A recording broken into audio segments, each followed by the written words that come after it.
মৰিগাঁও জিলা যোগী যুৱ পৰিষদৰ উদ্যোগত আৰু মৰিগাঁও জিলা যোগী সন্মিলন, মৰিগাঁও জিলা যোগী মহিলা সন্মিলন আৰু চৰাইবাহী আঞ্চলিক যোগী সন্মিলনৰ সহযোগত চৰাইবাহী উচ্চতৰ মাধ্যমিক বিদ্যালয়ত হাইস্কুল আৰু উচ্চতৰ মাধ্যমিক চূড়ান্ত পৰীক্ষাত ৮০%তকৈ অধিক নম্বৰ লাভ কৰা কৃতি ছাত্ৰ-ছাত্ৰীসকলক অভিনন্দন জনোৱা হয়।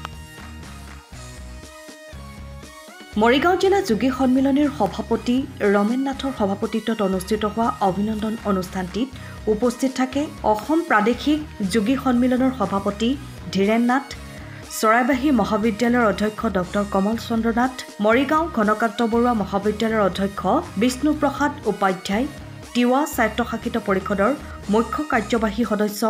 জীৱন চন্দ্ৰ কোঁৱৰ উপস্থিত থাকে কৃতি ছাত্ৰ-ছাত্ৰীসকলক উদ্দেশ্যি পৰামৰ্শমূলক মন্তব্য আগবঢ়ায়। অতিকৈ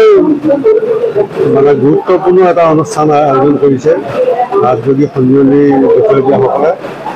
কৃতি ছাত্ৰ-ছাত্ৰীসকলক অভিনন্দন দিয়াৰ যিটো অনুষ্ঠান, এই অনুষ্ঠানত অকল কৃতি ছাত্ৰ-ছাত্ৰীসকলকে যে আমন্ত্ৰণ কৰিছে তেনেকুৱা নহয়। মই ইয়াতে লগ পালোঁ সেই বিভিন্ন কলেজৰ অধ্যক্ষ, বিভিন্ন হায়াৰ ছেকেণ্ডেৰী অধ্যক্ষসকলক। আৰু তেখেতসকলে যিখিনি পৰামৰ্শ আগবঢ়াব সেই পৰামৰ্শবিলাকেই যথেষ্ট। অভিভাৱকসকলো ইয়াত উপস্থিত আছে আৰু অভিভাৱকসকলো আছে। মই ভাবোঁ আজি এই অনুষ্ঠানভাগ এটা গুৰুত্বপূৰ্ণ অনুষ্ঠান যেতিয়া বিবেচিত হৈছে এইকাৰণে যে আমাৰ অধ্যক্ষ উপাধ্যক্ষসকলে ইয়াত আহি তেখেতসকলে সুন্দৰ মতামতবিলাক আৰু সুন্দৰ পৰামৰ্শবিলাক আগবঢ়াইছে। আৰু সেই পৰামৰ্শখিনিকে লৈ যদি আমাৰ উঠি অহা প্ৰজন্মই যদি আগবাঢ়ি যাব বিচাৰে তেতিয়াহ'লে মই ভাবোঁ যে তেখেতসকলে জীৱনভাৱে কেতিয়াও পৰিশ্ৰম কৰিবলগীয়া নহয়। যে সেইখিনি কথাকে আমাৰ ফালৰ পৰা আমি অৱতাৰণা কৰিছোঁ, আমাৰ ফালৰ পৰা বক্তব্য আধাৰত এইখিনিকে কৰিছোঁ।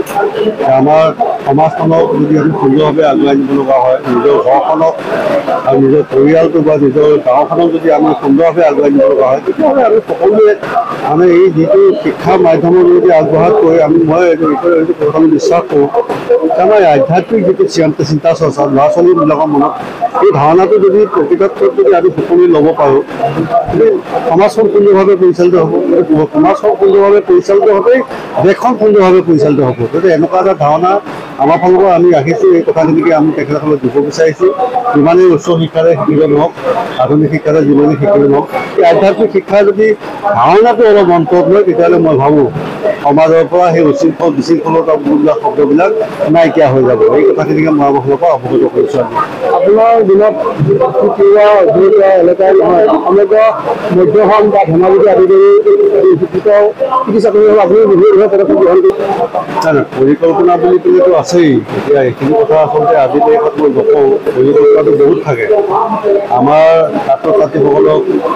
বিশেষকৈ আমাৰ পিছপৰা বুলি পেলাই আমি সকলোৱে জানো। আমাৰ তিৱাসকল যথেষ্ট পিছপৰা এতিয়াও। কাউন্সিলখন দিছে যদিও আমি কাউন্সিলৰ জৰিয়তে যিখিনি কৰিব মন যায় সেইখিনি কৰিব নোৱাৰোঁ সীমিত পুঁজিৰ কাৰণে। তথাপিও আমি কিছু ছাত্ৰ ছাত্ৰীক আমি ডাউনটাউন ইউনিভাৰ্চিটিত পঢ়াইছিলোঁ। আৰু ডাউনটাউন ইউনিভাৰ্চিটিত তেখেতক DNM, ANM, লেবৰেটৰী টেকনিচিয়ান আৰু D.Pharm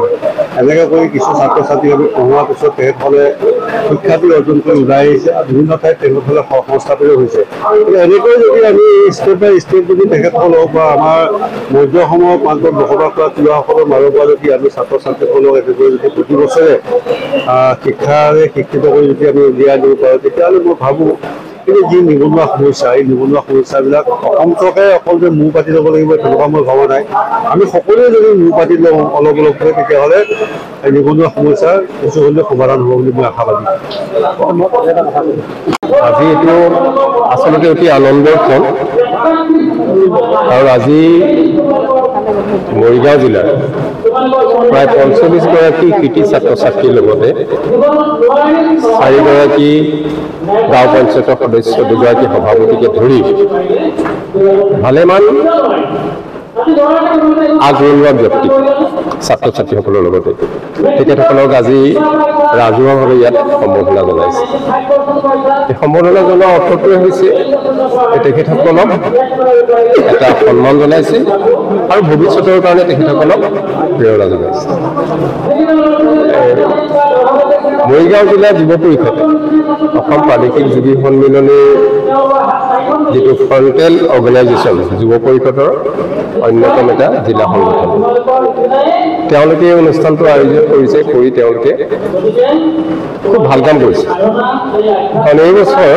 অসমৰ প্ৰায় প্ৰতিখন জিলাতে যুৱ পৰিষদে এনেধৰণৰ অনুষ্ঠান আয়োজন কৰিছে আপোনাৰ গোৱালপাৰাত হৈ গৈছে বঙাইগাঁৱত হৈ গৈছে কুকুৰাঝাৰত হৈ গৈছে পৰহি মাজুলীত হৈ গৈছে আজি ইয়াত হৈছে এনেকৈ এখনখনকৈ প্ৰায়বিলাক জিলাতে তেওঁলোকে এই অনুষ্ঠান পাতিছে ইয়াৰ যোগেদি আমাৰ যিসকল উঠি অহা ছাত্ৰ ছাত্ৰী তেখেতসকলক অধ্যয়নৰ প্ৰতি মনোনিৱেশ কৰিবলৈ উদগনি যোগাব আজিৰ সভাখনত এখন খুব সুন্দৰ সভা হৈছে কাৰণ ইয়াত এই অনুষ্ঠানটোত এই অঞ্চলৰ কৃতবিদ্য ব্যক্তিসকল বিশেষকৈ শিক্ষাগুৰুসকল কলেজৰ অধ্যক্ষ আহিছে মহাবিদ্যালয়ৰ শিক্ষক আহিছে তেখেতসকলে ছাত্ৰ ছাত্ৰীসকলক তেখেতসকলৰ নিজৰ জীৱনৰ অভিজ্ঞতাৰ পৰা কেনেকৈ আগুৱাই যাব পাৰিব কেনেকৈ জীৱনত নিজৰ ভৰিত থিয় হৈ ভাল মানুহ হ'ব পাৰিব ডাঙৰ মানুহ হ'ব পাৰিব তাৰ কাৰণে তেখেতসকলে বহুমূলীয়া তেখেতসকলে বক্তব্য ৰাখিছে এই বক্তব্যবিলাক যদি আমাৰ ছাত্ৰ ছাত্ৰীসকলে অলপো মানি চলে তেতিয়া নিশ্চিতভাৱে তেখেতসকলে নিজৰ জীৱনত আগবাঢ়ি যাবলৈ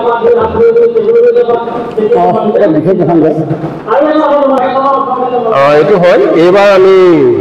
বিশেষভাৱে আমি আমাৰ কেইটামান সমষ্টি আমি চিহ্নিত কৰিছোঁ য'ত আমাৰ সম্প্ৰদায়ৰ যথেষ্টখিনি ভোটাৰ আছে অসমত কমেও 6টা এনেকুৱা সমষ্টি আছে য'ত আমাৰ ভোটাৰৰ সংখ্যা দ্বিতীয় নহ'লেও তৃতীয় পৰ্যায়ত আছে আপোনালোকৰ মৰিগাঁৱতে আমাৰ যথেষ্ট সংখ্যক ভোটাৰ আছে এটা কথা হ'ল কি যে এটা জনগোষ্ঠী যেতিয়ালৈকে ৰাজনৈতিকভাৱে আগবাঢ়ি যাব নোৱাৰে